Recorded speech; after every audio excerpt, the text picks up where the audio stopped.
talk. At the record. Oh, okay.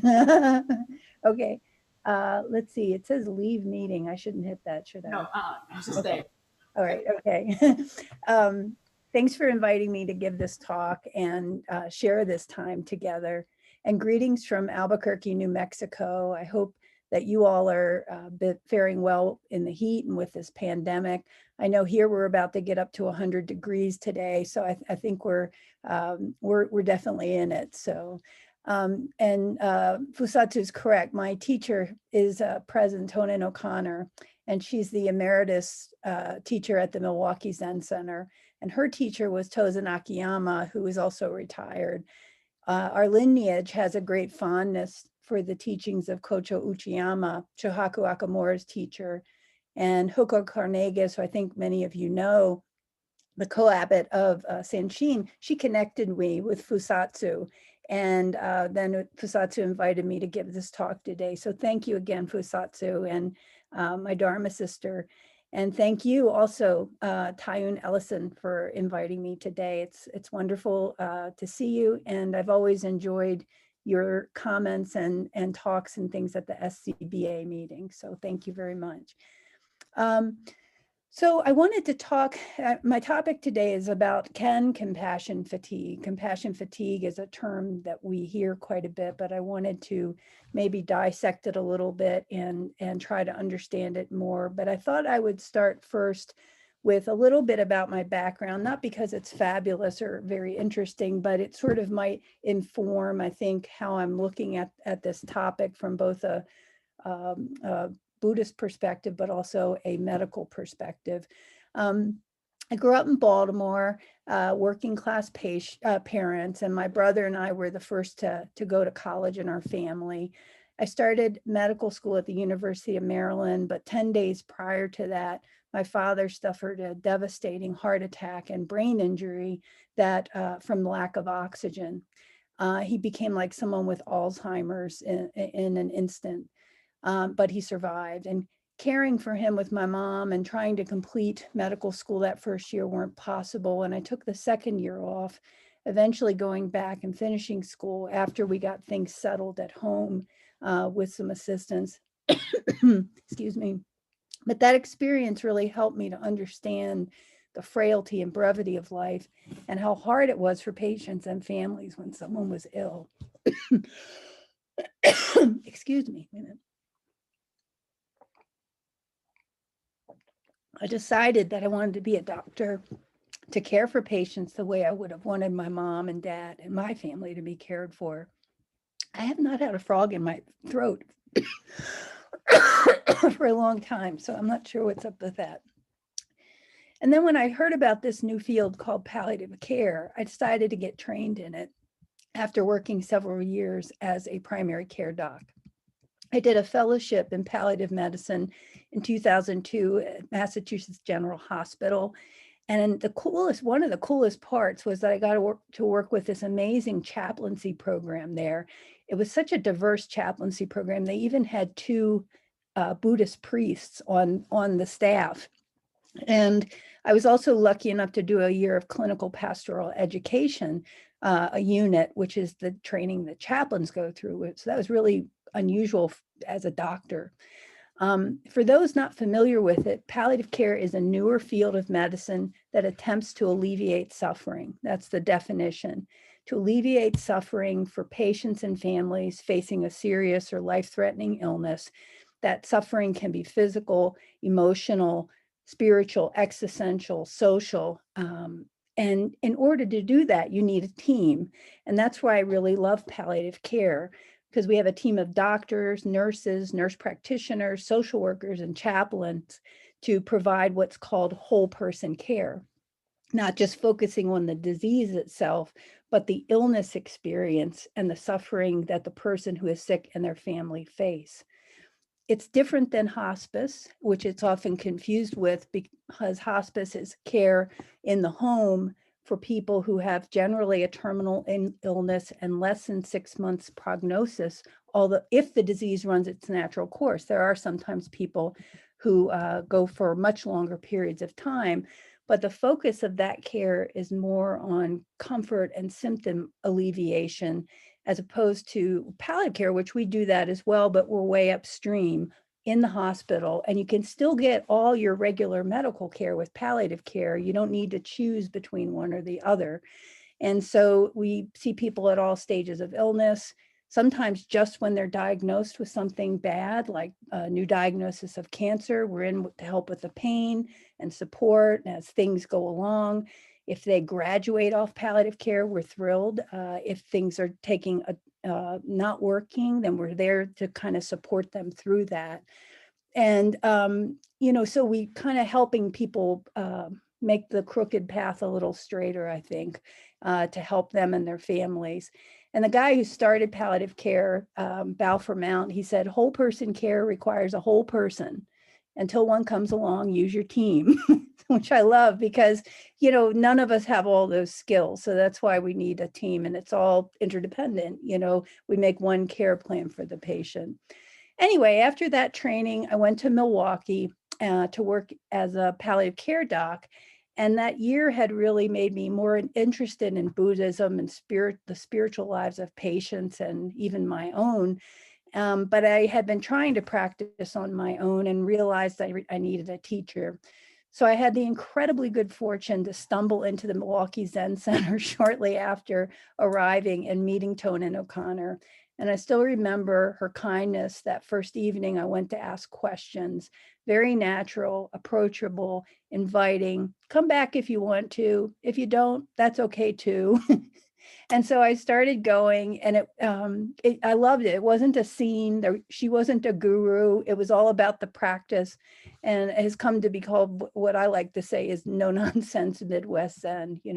So I really enjoyed that. But 5 years into it, after a couple of years, I approached Tonen because I thought I'd like to be her disciple and work towards ordination and become a teacher, and she accepted me.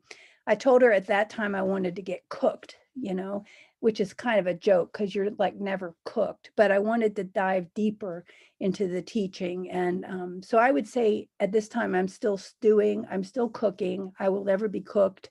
But fortunately, this type of spiritual practice dovetails with the palliative work that I'm doing as a framework for the suffering. And so I'd say the practice affects my palliative care work. My palliative care work affects my practice and help me do the work. The palliative care work helps me do the palliative care work and offers reflections on the teachings. But after 5 years there in Milwaukee, I got that opportunity to start a palliative care program in Albuquerque at the University of New Mexico. And so in 2008, my husband and I came down here, and I've had the really wonderful good fortune for the last 13 years to have a weekly call with Tonen and then a friend, another Zen practitioner who I think is also on the call, Jim Gother, who lives up in northern Wisconsin and can't get to the Zen Center. And the three of us study Buddhist texts every Sunday morning for an hour and a half, sometimes longer, as well as catch up on each other. And it's been a really wonderful way to keep connection to our teacher. And I've gone to Japan several times with Tonen, had Dharma transmission in 2012. I am working full-time still as a palliative care physician and did have a small sitting group at the hospital, but the pandemic ended that. So one of the natural bridges between palliative care and being a Buddhist teacher and student is the practice of compassion. The concept comes up often in both. But what really is compassion, and what do we mean by compassion? The word compassion comes from two Latin words and means to suffer with, compassion. But I'm not sure that grasps all of its meaning. Compassion is often confused with empathy, an understanding of what someone is going through. But compassion requires action. With empathy alone, we can sometimes get pulled down into the pit of suffering with others. But if I'm down there in the pit of suffering with someone, I'm not going to be of much help for them. I need to use that understanding to figure out what the next best thing will be to help the person out of the pit and relieve the suffering to the best of my ability. Without action, I think empathy can become detrimental to the process of relieving suffering. It's a start, but it's not the end point. And throughout my career, I've heard people described as compassionate and others described as lacking compassion, but I don't think that compassion is a static entity that someone has or doesn't have, or that someone is or is not a compassionate person. Sometimes the people who are held up as examples of compassion are the people whose main intent is how they appear to others, not what they're actually doing for others. This can be a real trap, and brings up the idea of the martyr flailing against the rocks in order to help, but also, more importantly, to be noticed for what they're doing. Is it my intent to be of help, or is it about me and how I'm perceived? I don't think compassion is something that I give to you or you give to me. Compassion, I think, is what you do, not what you are. Compassion is how we respond in each moment to what's in front of us. It's not precious, it's not unique, it's not necessarily recognized because it doesn't have to be. Every interaction is an opportunity to see clearly and respond as best we can, and to some degree not be attached to outcome, because we really never know how things are going to work out. If we only celebrate the interactions where we can see a positive difference, we may be disappointed, because most times our actions ripple, and through cause and effect, we may never know the actual outcome.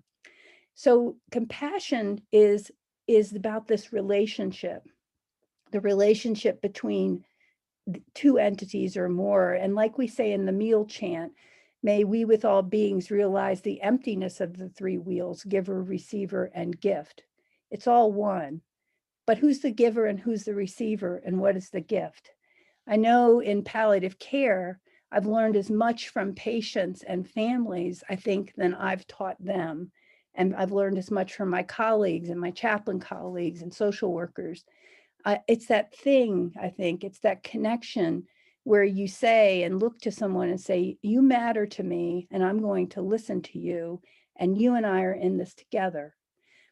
So two current topics in healthcare, which I think have been heightened during the pandemic, are these ideas of burnout and compassion fatigue. Burnout is this exhaustion one feels, this decreased motivation, negative attitudes towards myself. I'm just not able to do what I need to do, and others. And it comes from working in high stress situations. And that may resonate with some of you. I certainly, this past year I've never been burned out with palliative care, but just the stress of everything, I think it had led me there, and I'm trying to work out of it. But compassion fatigue is characterized by emotional and physical exhaustion. It's a different term, which leads to this inability to empathize or feel compassion for others. It's often called the negative cost of caring. But, so hearing that, it just occurred to me, I don't think compassion can fatigue. I think we become tired, we can get burned out, overwhelmed, need to take a break. But I think it's a misunderstanding that we have this well of compassion in us that can run dry, or that we need to preserve it over here for some other more important occasion because it's this limited thing. So to take a sort of different view of compassion, I think compassion is showing up, seeing clearly what's happening, and trying. I think that is compassion. It doesn't have to be starting an orphanage. It doesn't have to be saving 10 people from a burning building. It can be letting someone get the good parking space. Let you take it. It can be smiling at someone when you catch their eye. It can be watering a plant that's thirsty.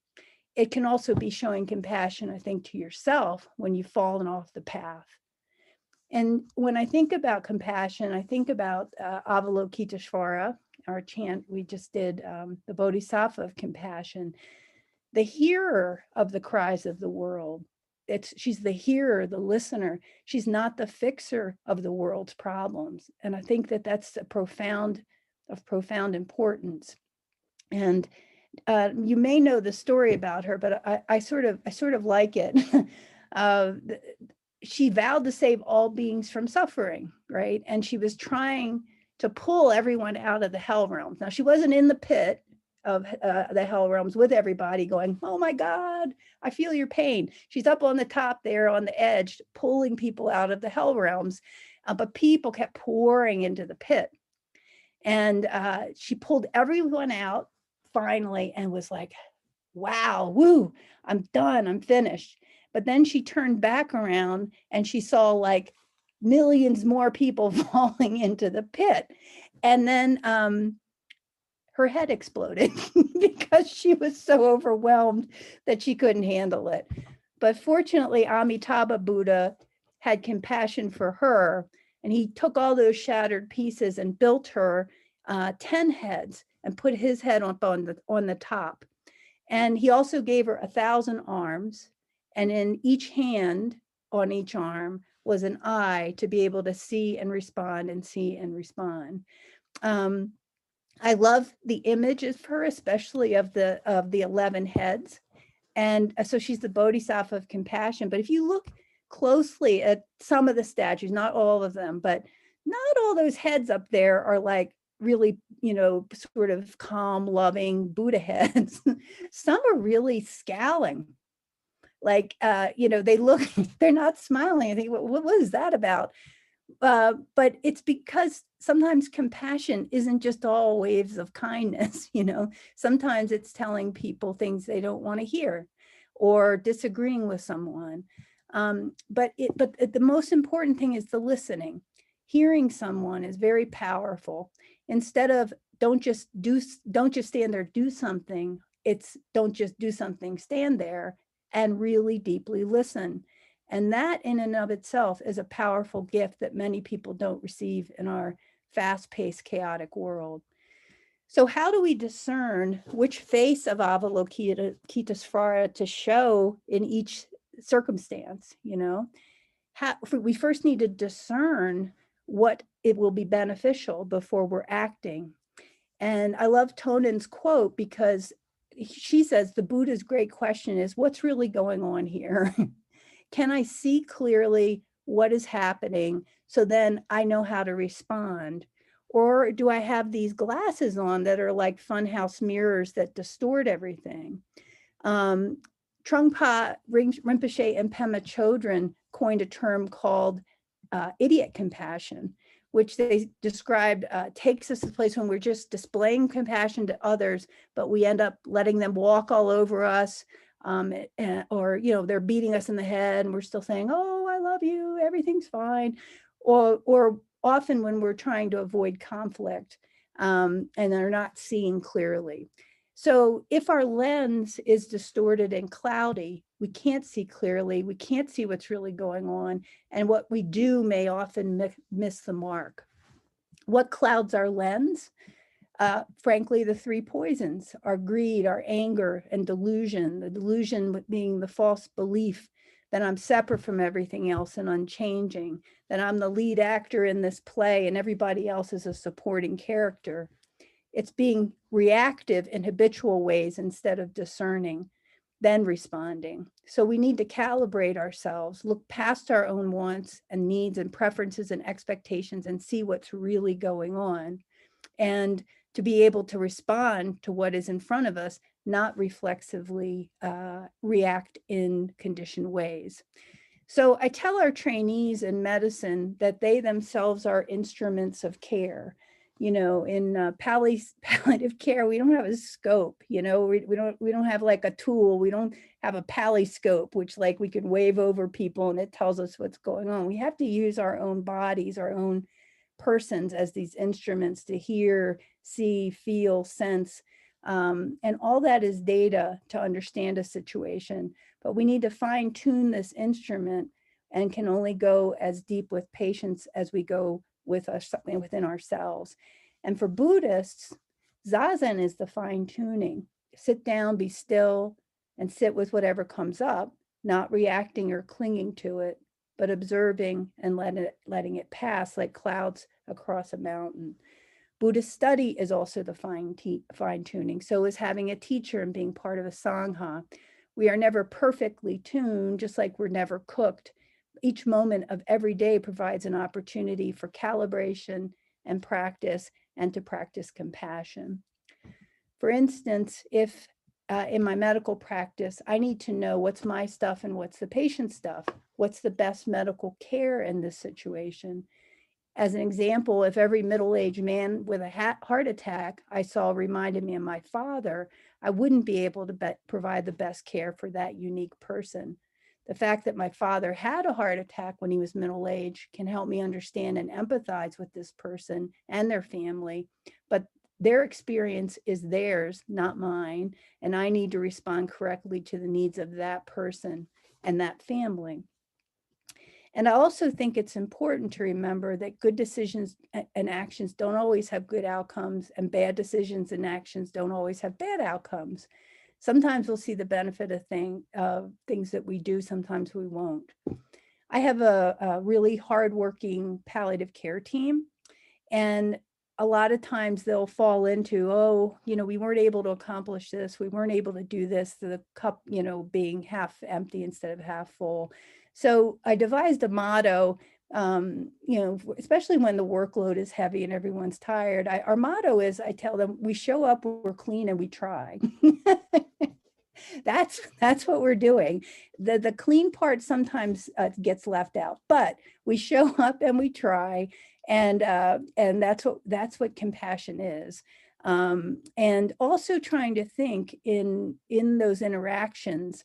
And of course, that would not be a motto for a bunch of slackers, you know what I mean? So it wouldn't be like if they were all just sitting around, I'd say, well, just show up, but I mean, this is for some people who are really trying hard and sometimes getting exhausted. And also I encourage them, for everything they do and every interaction, there's something positive that you can see, It may not be a huge thing, but maybe you prescribe medicine to help someone have a bowel movement, which has been like a misery for them. So there's always some little thing, and you can always find at least one thing that you have done. So those are some of my thoughts about compassion and compassion fatigue. And compassion is what we do, not what we are. And I wanted to end with a quote that I found last night by the Dalai Lama, because I think he always summarizes things better than any. I think I certainly can. But he says, according to Buddhism, compassion is an aspiration, a state of mind, wanting others to be free from suffering. It's not passive. It's not empathy alone, but rather an empathic altruism that actively strives to free others from suffering. Genuine compassion must have both wisdom and loving kindness. That is to say, one must understand the nature of the suffering from which we wish to free others. That's the wisdom. And one must experience deep intimacy and empathy with sentient beings, and that's the loving kindness. So thank you for your attention. I'm really interested to hear thoughts and comments and experiences that you may have, or any questions that may have come up with the talk. So thank you very much. Thank you so much, Tomon. Again, I was so hoping that you were going to tell that comment that you said to your staff about what they can do in the midst. And a lot of that, I know that was probably when you were dealing with COVID, it was just exhausting for everyone. So just to allow people to feel that they can do something in the midst was so important. So you already said that. So again, folks, this is the time when we have the opportunity to have the conversation and about practice, about, Tomon's experience. So please do not be shy. Come off of mute. Folks in the room, if you have questions, I'll pass the mic. So again, please do share. And I have folks that are on Facebook as well, so I'll be watching for that chat as well. So we're opening up the floor. So am I live? Yes, you are live. Sugetsu. Sugetsu, seated next to our teacher. Yes. Thank you very much for this talk. I was curious to see what you had to say, in large part because when I moved south of Atlanta at some distance from Hojo, and was unable to come on a regular basis. It turned out I lived 1.1 miles from a hospital with a chaplaincy program. And so I applied to and was able to enter that program. And it taught me more about Buddhism than I had ever expected.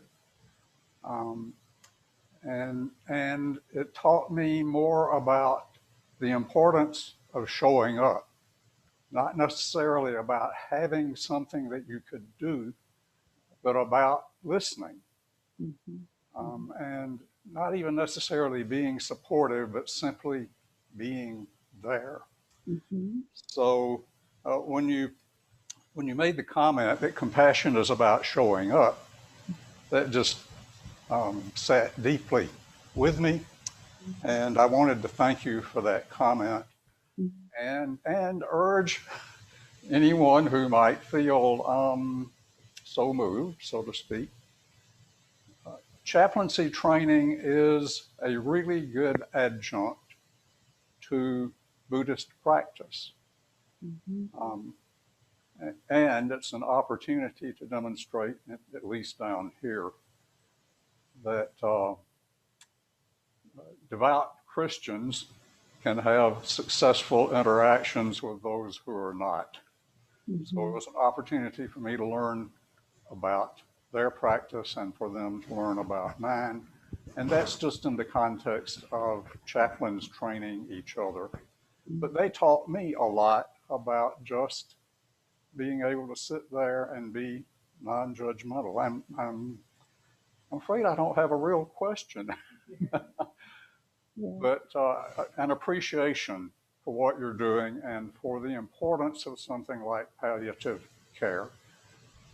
Thank you. Thank you.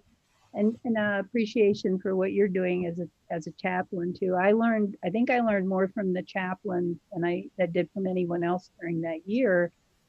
Concept of having no agenda, just showing up and the importance of listening. And what I learned also from them was that the things, if you show up and listen, the things people figure out on their own are going to be 100 times more important than anything I'm going to tell them. So to provide that space of quiet and non-judgmental support and listening, that's a huge gift, and I think that's a wonderful aspect that, and feel fortunate to do it with palliative care. We have time to sit and listen. And you're right, the chaplaincy training is tough. It's not, I did one of these units, but they really, you have to go deep, and the chaplains have those 4 units, and they have to have a degree and be ordained in a tradition, and they learn about all traditions, all religious traditions, not just their own. So, back when I was a resident, I used to think, geez, they're just like these religious loose cannons rolling around the hospital trying to convert everybody. And then I was like, oh, wait a minute, that's not what they do. They're trained to address the spiritual needs of everybody, and my favorite story, we had a former priest at Mass General, but we still called him Father. And he got married to a nun, so he left the priesthood, but he was a chaplain. And he walked in once, and there was a patient, and the guy looked at him. He said, just go away. You're not going to be able to, you're not going to understand me. And he goes, well, tell me about what your life's like. He says, well, I was a Wiccan, and I fell away from my Wiccan faith. And, that's, he had cancer. He said, but that's been the hardest thing. So Father Phil helped him reconnect with his Wiccan faith, and I was like, that's what a chaplain does, It's like the coolest thing. So thank you for your comment.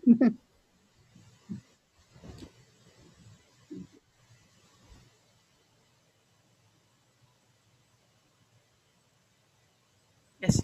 Yes. Mumam. Thank you, Tomon, so much for being here and being present. I actually visited the Milwaukee Zen Center in early 2020 before the world shut down. And I don't know the teacher that you're referencing, but it was a lovely place and very very apropos that you call it no nonsense Zen. That is definitely my experience of Midwestern Zen, which is near and dear to my heart. But I wanted to ask you a question as a psychotherapist. Of course, compassion fatigue is a term that I know well and have experienced. And so I'd like to hear more from you contextually with your palliative care team of, since you are a team, how are you supporting each other? How are you navigating the waters of compassion fatigue and supporting one another? We talk a lot about supporting our clients, and of course that's huge and important, and we need to stay healthy for that. But I'm just curious how you as a team are supporting each other in that way. Thank you. A timely question, because we are still trying to figure that out. The closeness that we had as a team, where we met together in an office and talked and shared ideas and had retreats twice a year where we would do something, a little bit business, but a lot of it was just, doing kind things for ourselves, like art or, massage, all that fell to the wayside. And I think for the pandemic, I think most of us started out thinking this is not going to be forever. We're going to get through this. We're going to put our heads down, run as hard and fast as we can. And we expanded our hours to be on all the time. And then we all crashed. And then it came clear, this is not a sprint, it's a marathon. And how are we all going to get through this? And I think we as a team, we're going to finally have a retreat, but a lot of things have gotten broken, in the efficacy of the team and working together. And we do certain things. We have a wonderful social worker who leads staff support once a week. It's like a half hour before we do our check-in. We have a wonderful chaplain who, with our interdisciplinary team meeting every week, we talk about the patients who have died the prior week and try to say something personal about them, not just rehash all the medical stuff, but, this family touched me because, this or that, or this patient did. But, we went from having 2 or 3 deaths a week to 15 to 20 at the height of the pandemic. And it has taken a toll on all of us. And I think we are still trying to come up out of it and trying to, I think it occurred to me the importance of grieving too, because I think when you're running so hard and you're trying to keep this whole show together, I was at we had a support meeting with our colleagues on Gallup Indian Medical Center, who we've become really close with because we had so many Navajo patients sent out to our hospital, and we didn't know what we were doing. So we were like, okay, we need help, to tell us like what, and it led to a lot of good changes. But we were having one of these retreats, and there's this social worker named Eloise who I love, and she's like, okay. She's like, how are we all staying strong? She started out, she goes, how are we supporting each other to stay strong? And how can we move forward, with kindness and she goes, Dr. Marr. She went right to me. And I went, I'm not, and I just started crying. And I was like, and so they went on to other people. Other people started crying too, because it was like, and it was that first time I was like, I have not really grieved all this that I've just been through. And so it started me on that journey too. And good Lord, if you've got ideas, I'm open to them because it's really hard. It's been really hard. Yeah. I don't know if you, what are y'all doing where you are, are you a solo practitioner or? I am a solo practitioner. Okay. So my support comes from a lot of entities that are obviously not with me in person, Yeah. to put it broadly and vaguely. And ultimately what you're talking about is where I have traversed in the sense of this is a very large grieving process that we are all experiencing across the planet. And just as Avalokiteshvara, had to develop all of these arms and heads, to hold it all. That very much resonated with me in the sense of like, this has to be a complete expansion and enveloping of compassion. Yeah. Without breaking, without feeling the weight in a way that is going to be detrimental to my health or the health of the people I care for. And so, I mean, that's not really an answer. It's a vague answer, but it's an answer in the sense that this is so much bigger than all of us. And so, I utilize obviously our Sangha in lots of ways. My Dharma brothers and sisters help to hold the space, but we all need each other. Yeah. We all need each other. So thank you. Yeah, no, those are wonderful comments. And I think we as a group are feeling our way through it. And there's things you can do individually, and, the support of Tonen and Jim and my buddy Mandy Gardner's tuned in for this as well. I mean, I have, a network of folks, and but I still don't feel I've really processed it all at this point, and it's still happening. I mean, we still are in the spacesuits at work, and, it just, but I will tell you one thing that was interesting. I mean, there was a time at the hospital where, like, I'd have 10 patients assigned to me and everyone was on a vent with COVID, and we couldn't talk with them. They were all sedated, really sick. And then it felt like, okay, just trying to get these people through it. And the first time I could go in when the things started to lighten up and could go in with a mask and talk to somebody again, like talk to a patient and learn about them and their life. And I thought, this is compassion re-engagement. This isn't compassion fatigue. This is like getting back to that core of what I like about palliative care. And I thought, and that has been a saving grace too, like to sort of be able to make those connections where it felt like everything just felt so chaotic before. So I'm looking for moments of compassion re-engagement, and not only with patients, but with team, but we are struggling as a group right now, and more than we ever have before. But then again, I don't know that it's unexpected. We kind of ran through this whole thing, and here we are, and now how do we rebuild it and move forward? I'm still figuring it out. And if anyone has any ideas, just email me. But thank you. Those are great comments. Yep. And I want to put a little plug in because Muman, Amy Pico, and also Alicia, during the midst of the pandemic, she kicked back off of our Gasho newsletter, outreaching to our prisoners and support. So even in the midst of that, she was able to help us kick that back off. So talking about a way to, help people and be compassionate. And I did that on purpose, Muman, because I was just want to keep that on people's minds. That's wonderful. Yeah, and Tonen helps. Does something similar, a newsletter with the Midwest folks called Sosaku, and that's actually, I learned more from that than a lot of things do. It's the the inmates that write, and it's beautiful, beautiful stuff. Oh, Tonen, you're muted. Just to chip in quickly about this COVID situation, the Sosaku newsletter is about 16 years old, and all of its content is inmate written.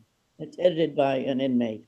But of course, COVID came, and suddenly nobody could communicate, and the in-house, if you will, meetings of Buddhist groups were canceled.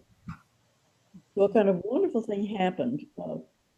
Two issues were put out by the teachers themselves. They were not allowed. In our system, it's crazy, but in our system, you can't write. You can't correspond with an inmate if you're actually going inside the system. So in order to communicate with their people, we were able to put out two separate issues of this newsletter, but written this time by the teachers. with messages for their people and so on. And I was very impressed with the effort that was put forth by the lovely group of people that are doing this work. And we found out later that for the inmates, it made a huge difference.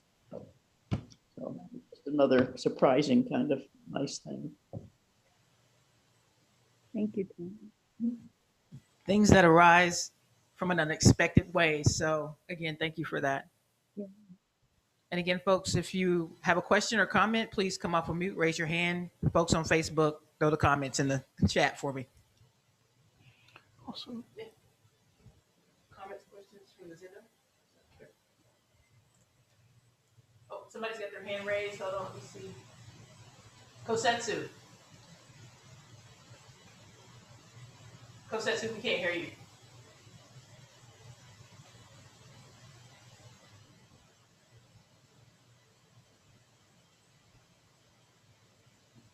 Still can't hear you. Gotta love the Zoom world. Okay, let's try this one. Can you hear this? There you go. Okay, yes.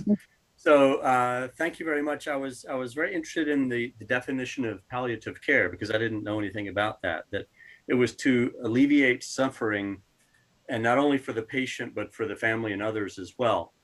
So pardon me for the long question, but so many of us in our professions, you know, we have a domain, and we have a domain of problems that we're supposed to solve, and a toolkit that we use to fix those problems, and we're problem solvers, you know, find the problem, apply the fix. And I would think that the medical profession is very much like that as well. But then in palliative care, I'm assuming you would have to let go of some of that to look at a much broader definition. So I'm interested to hear, what did you find yourself learning you had to let go of in terms of that kind of approach? Oh, yeah. Oh, that's a great insight. What kind of work do you do? I'm curious. Oh, well, so I work in software development. Yeah, yeah. You know, they come to us and say, we want this piece of technology.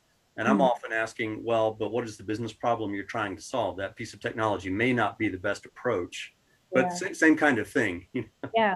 Well, it's funny because, you know, to get through medical school, and I don't know, there might be other, you know, nurse practitioner, Usatu and different folks, but to get through medical school, you have to know all this information. It's all algorithmic. It's very Cartesian, right? So it's you know, mind-body separation, and what you have here is the most important thing, and you're not really there, and that's how you're taught. You know, I was taught medicine, and the human piece of it. Like, well, if you have time, and you know, and so when. And you do good, you know, you do well at that, you succeed at it, you know, you can move along, but it's not fulfilling.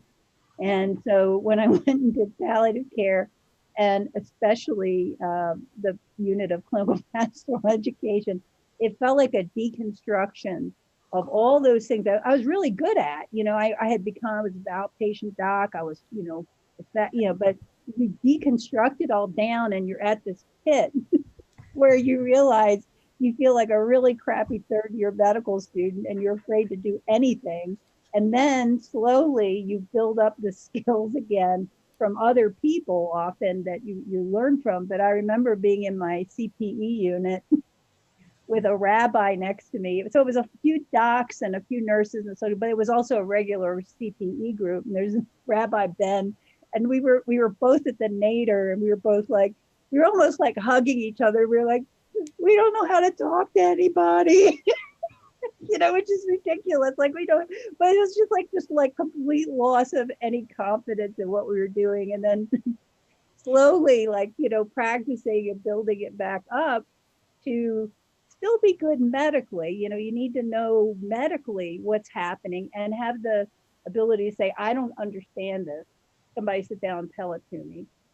But then you have to have the sense of what are the social issues, what are the emotional issues, the spiritual issues there. So like when I go in and see somebody, it's like I get all the info, and then it's like put it out of my head and have no agenda. Just walk in there. What do you see? What do you feel? What do you hear? What do you sense? And then like it's almost like a painting starts to get painted, like with this color, that color, this. And in the back of my mind, I'm thinking, yeah, we need the chaplain here for this. And then, okay, the social worker should come in and help with this. And so you start to like put it all together. To me, it's very creative work. It's very, it's fluid and interrelational in a sense, and it's not formulaic, and it's trying to think outside the box, you know. And so it is. I have to say, if I hadn't found palliative care, I don't think I would still be doing medicine, because it fit with that, you know, like, here's people in difficult situations. How can we help them? How can our team help them? And also knowing that you're not going to fix everything, right? So like to let go of that idea. And I think that's when people really flame out in palliative care, if they think they can fix everything, because there's so much going on. We get this little window into it, into what's happening, and we try our best, but there's, you know, we got the snapshot. There's this whole movie that's been playing, and we don't. So yeah, I think that, but no, I it's like that. You deconstruct and reconstruct. I think it was for me, and that was fun. It was scary, but then eventually it was fun. Yeah. Thank you. Mm-hmm. Uh-oh, Cosettes, go figure, a problem that we cannot fix. I see you, Gaia's on, but I want to have a comment for Tomon, because I love the fact that you talked about when you're training and you're taught to separate your emotion to be able to manage the patient. And I find for myself, I had to really reconnect with connecting back to my emotions, because I was becoming this robot. My wife was like, you know, you're becoming Spock. Like, can I get you to not take that 3,000 foot view? So I'm so glad that you talked about the constructing, the deconstructing, and then this blowing everything up and bringing it back into the view. So Yeah, no, and yeah, that's how it was trained. We were trained, you know, it for, I think, and a lot of the training still is all this information to learn, but not to, and really to neglect yourself, right? It's the idea of the martyr, and, you know, up every other night on call, and, you know, all that crazy stuff. But yeah, I think for me, it was a way to be more yourself. You're trying to become a whole person yourself, you know, through the experiences and through the training. So yeah, it's and I mean, when my idol, and when I was in residency, it was this guy who was like, he was basically like Dr. Spock, Mr. Spock, you know, on Star Trek. He knew everything. It'd be like, blah, blah, blah, blah, and I'd be like, gosh darn, I suck.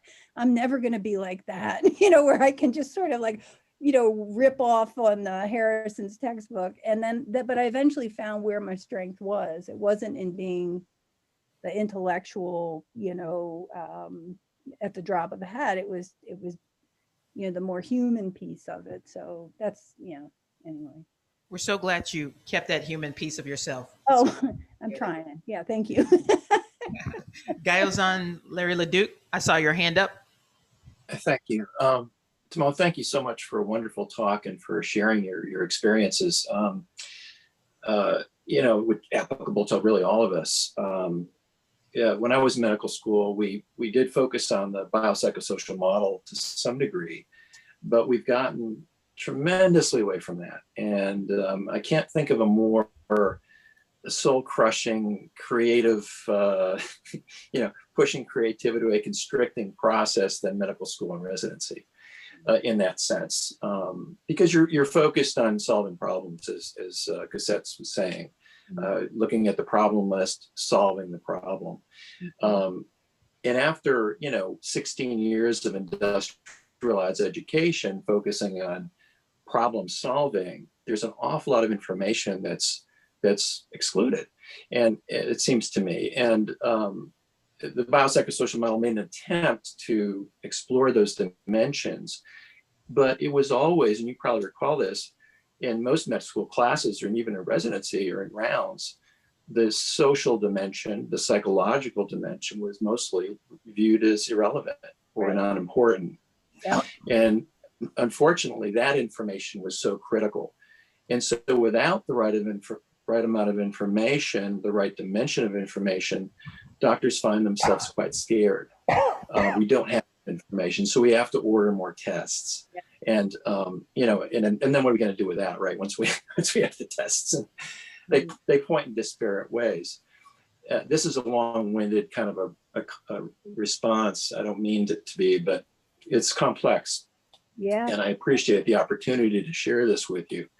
So it seems to me that Hippocrates really talked more about balance and assisting the body in finding balance. And in Western medicine, especially, you know, here in the States, medicine is really more about control. And this medical model has propagated its way through psychological, you know, through psychology and other associated caregiving professions. So what of this control, right? So one of the things you were saying was that, you know, it's important to sort of recognize yourself in this process, that you're more than a problem solver.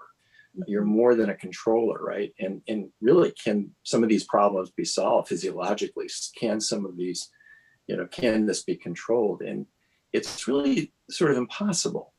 So in a sense, what about trust? And so in my Zen practice, which I entered into when I came here to residency at Emory, and I met my teacher. So this whole idea of trust was something I really had to come to terms with, and ultimately trusting myself, trusting that what I was feeling had value, and that it was worthy of response. And this practice helped create the space for that. So I wondered if this is such way, if you could talk about dana, paramita, and in terms of the boundless generosity, which we can come to in this practice, which is the nature, in a sense, of this Bodhi mind, and how that can allow us to open to a compassion that is ultimately unbounded and generous. So, and that must begin with ourselves, I think, you know, so. Anyway, that's long and rambling, but thank you. No, very, very, very good points. And I think you hit on a lot of things there that I totally agree with. How does the practice open our hearts to be able to be with people and suffering? And is that sort of what you're thinking about, you're asking? Yeah, sure. Yeah. Okay. Okay. Yeah, I mean, I think when you sort of understand the commonality of all people, nobody wants to suffer. Nobody comes into work trying to do a really bad job. You know, when we see people who are, I think for me, palliative care has humanized, I see everyone on that same level. You know, any delusions I used to have about, well, these people have their whole life together, they're perfect. You know, it's like you just go a little deeper and you see the issues there. But I think by doing the practice, by doing Zazen, by learning not to be as reactive, by learning to try to see clearly and then know how to respond. What's amazing is that when you do that, the response that you get back is different as well.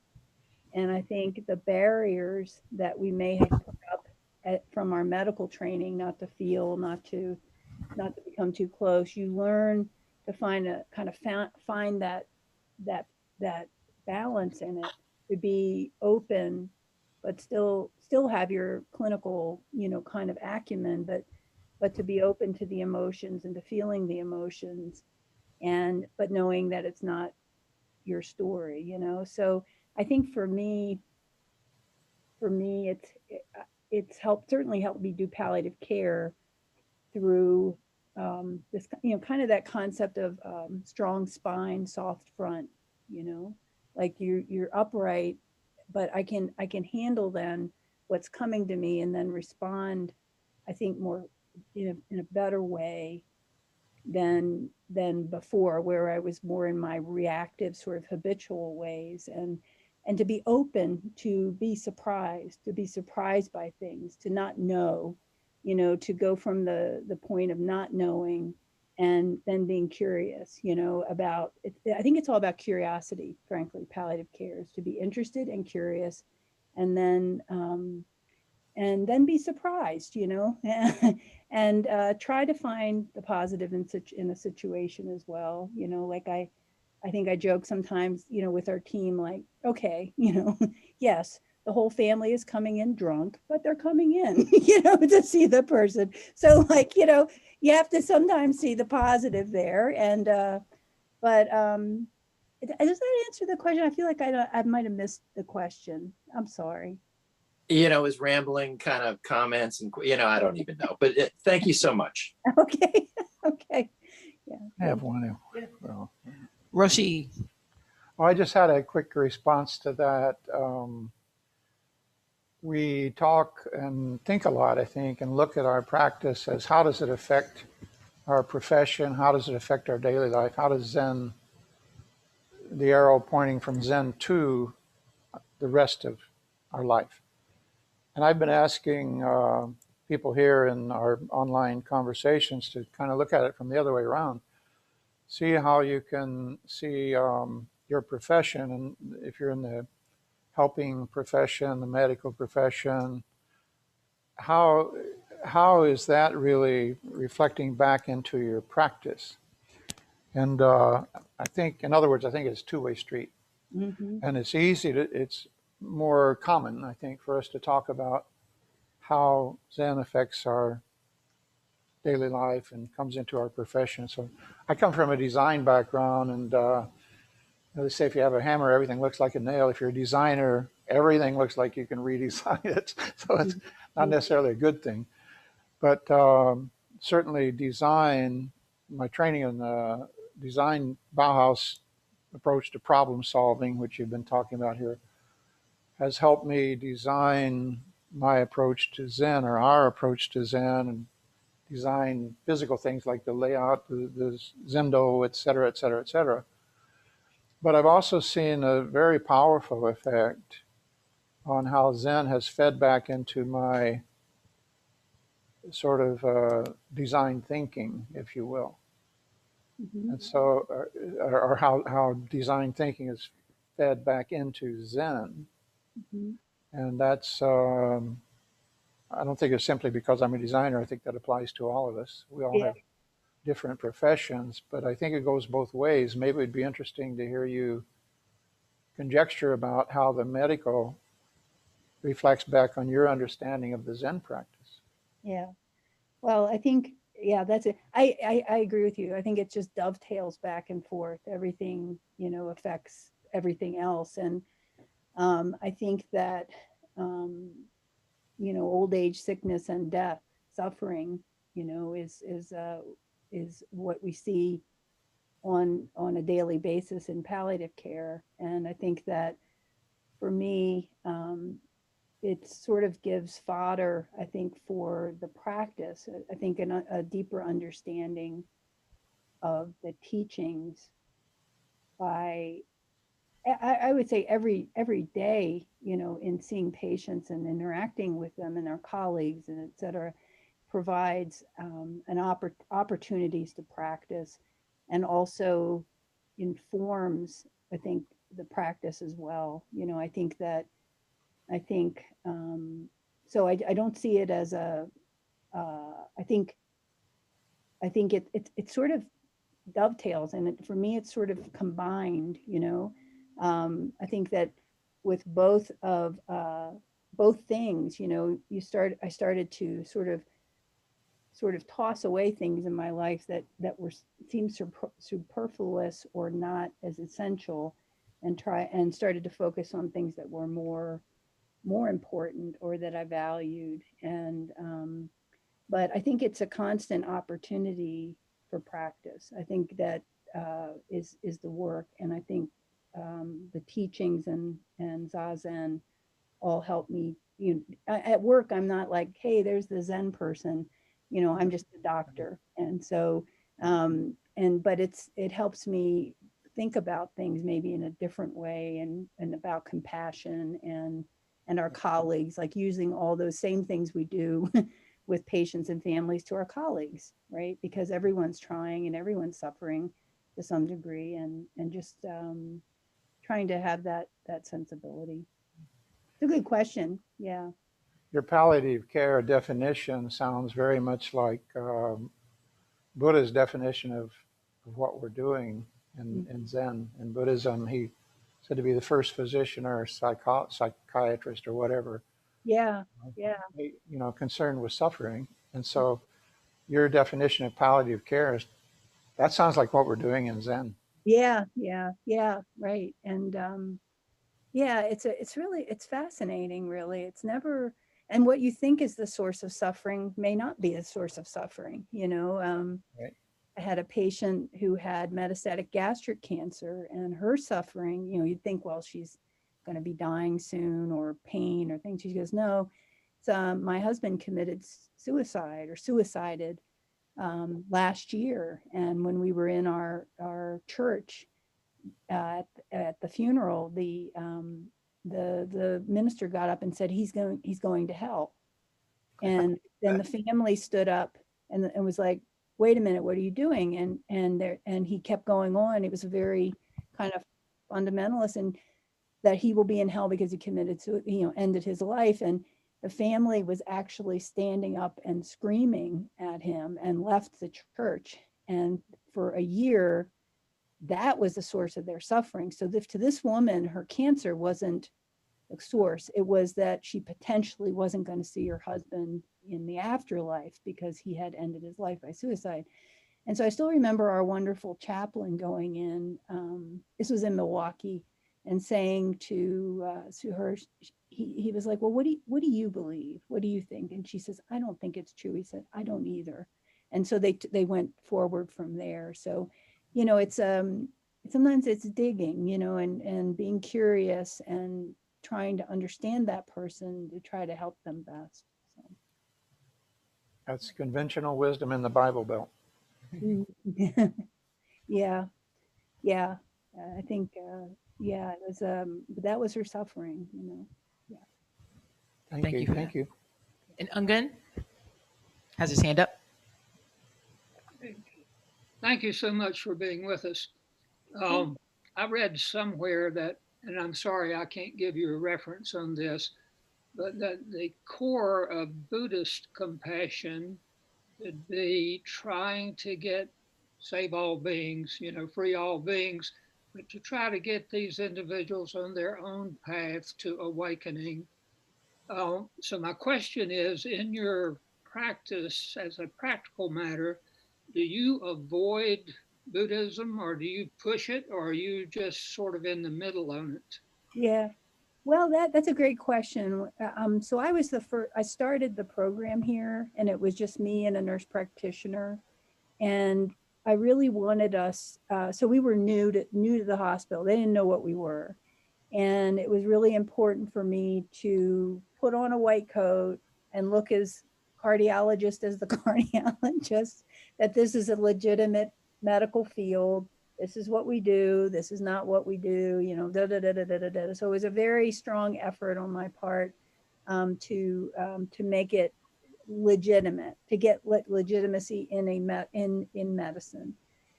And so I have really not incorporated okay, so every day I incorporate Zen practice and what I've learned into my medical work, but it's in here. It's heart and head. It's not overtly, I'm the Buddhist doctor, or now if someone brings up something, just like as if they brought up any spiritual questions or things, I would, again, help them try to sort things out. But I very, very clear that I'm not there as a Buddhist or a teacher. I'm not a chaplain. We have a chaplain on our team. And so I think that the boundaries are important, that people are there to see me as a doctor, hopefully a competent doctor, but not as a priest. Now, when I retire, I've had this dream of doing chaplaincy training and then going back in that realm. But, I think it's really important. I would say that it more internally helps me.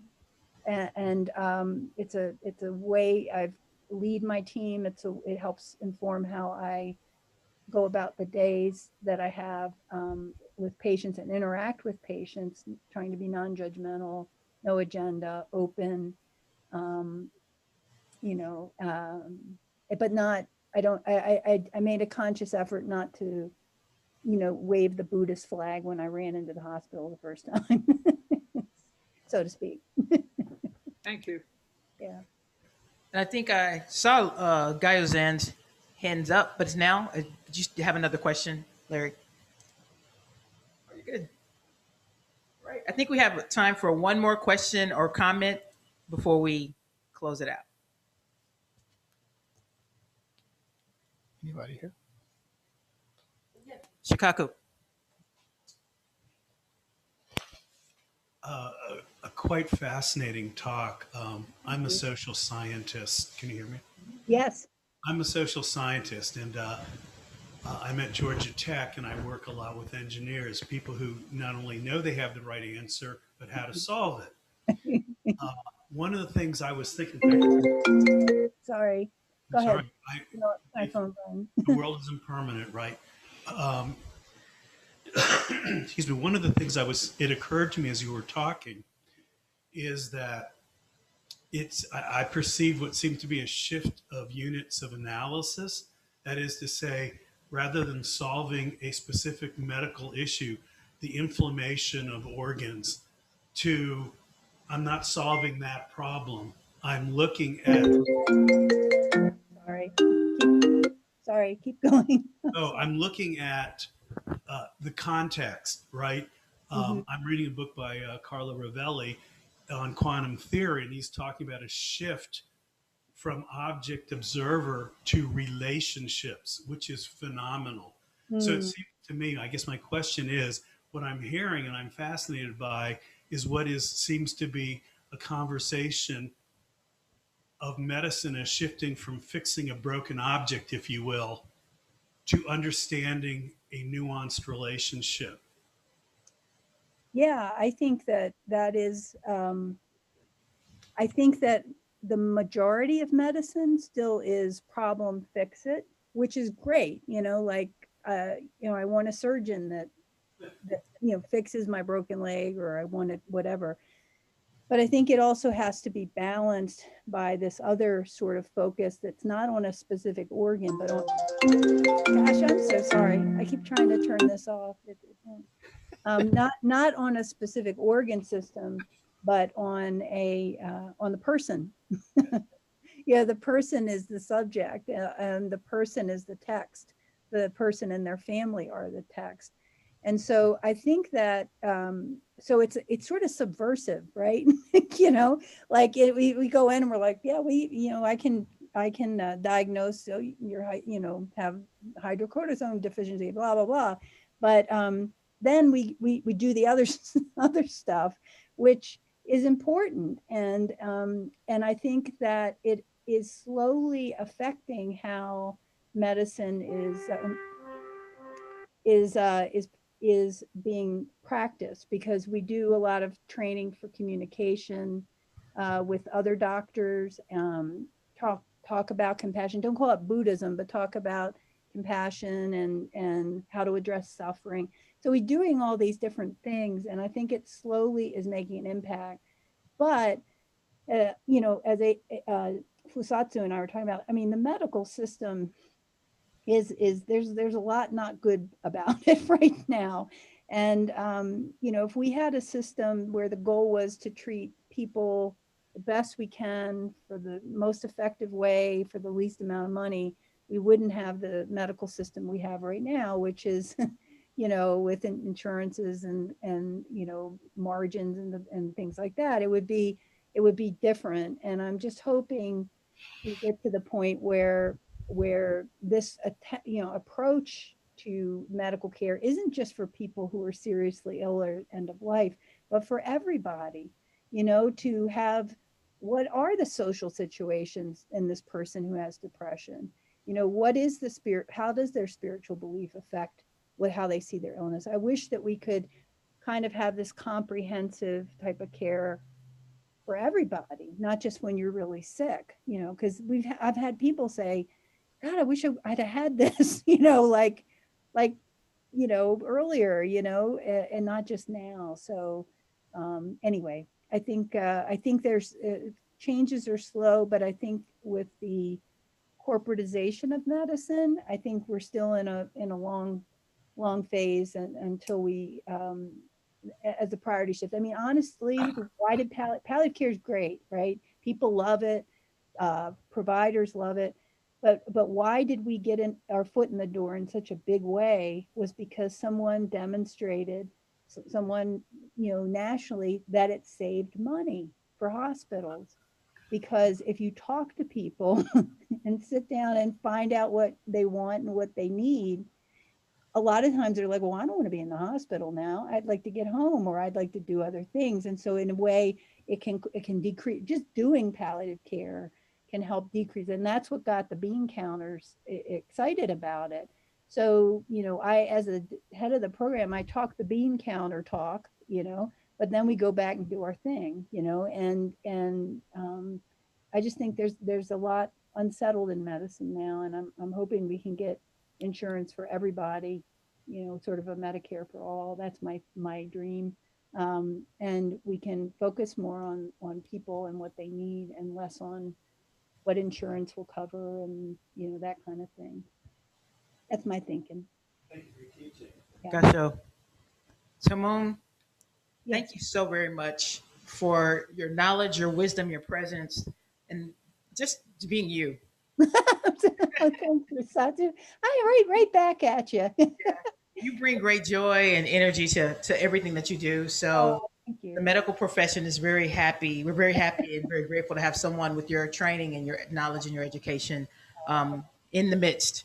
Well, I So appreciate it. Thank you so much. And it's just been wonderful to hear everybody and all the comments. And I've learned a lot too from you all. So take care and thanks again. And Tonen O'Connor, thank you so much for joining us as well.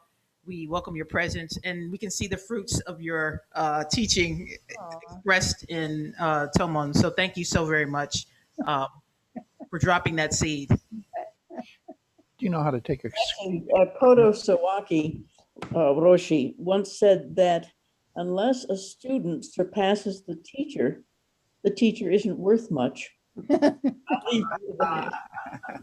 I don't think I'm there yet, but so we've got some work to do. But anyway, thanks everybody. Thanks, Tonen. If everybody could open their camera, we could take a picture. Yep. And Sensei is saying, please turn on your camera so we can see your beautiful faces so we can close out. Okay. And can we take a picture of the whole screen? Yeah. Yep. Awesome. Do you know how to take the picture? Yep, I got it. I can get it. We're waiting for you, Jeremy and Corolla. Jeremy's gone. Jeremy's on the lam, so he. I won't turn on the tech picture, but thank you. I'll grab it. Okay. Again, everybody, as always, our few couple of minutes announcements. Again, thank you for your practice and your presence. We are so grateful to have you showing up and are so grateful for your practice. Again, we have always opportunities to practice this week, so please check out our website. We do have a sewing retreat coming up, so please check that information out. Again, you should already know at this point if you're going to be attending. If not, that's okay. All right. And then we have, as well, we're doing our Dharma study groups on Tuesday, and we are studying Sensei's book in Cloud Dharma, so please check that out. And again, as always, Sosei Getsu is here for June. Please come and participate and take advantage of him having a priest in Ango. He's here for questions. He's here for practice. So again, just please reach out, and we are so grateful to have him. And you can take him to lunch. He's here for that too.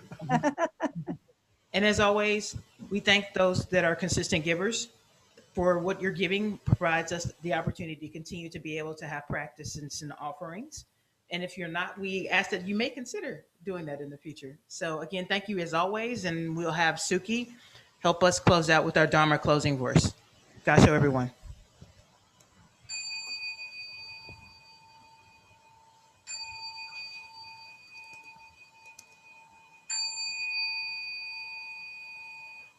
Beings are numberless, I vow to free them. Delusions are inexhaustible, I vow to end them. Dharma gates are boundless, I vow to enter them. The Buddha way is unsurpassable, I vow to realize it. Beings are numberless, I vow to free them. Illusions are inexhaustible, I vow to end them. Dharma gates are boundless, I vow to enter them. The Buddha way is unsurpassable, I vow to realize it. Beings are numberless, I vow to free them. Delusions are inexhaustible, I vow to end them. Dharma gates are boundless, I vow to enter them. The Buddha way is unsurpassable, I vow to realize it. So everyone, again, Tomon, Tonen, thank you so much. It's been a pleasure. Hope to practice with you. No, I know we'll practice with you in the future. Yes. Gotcha. Gotcha. Bye-bye. Good to see you, Tonen.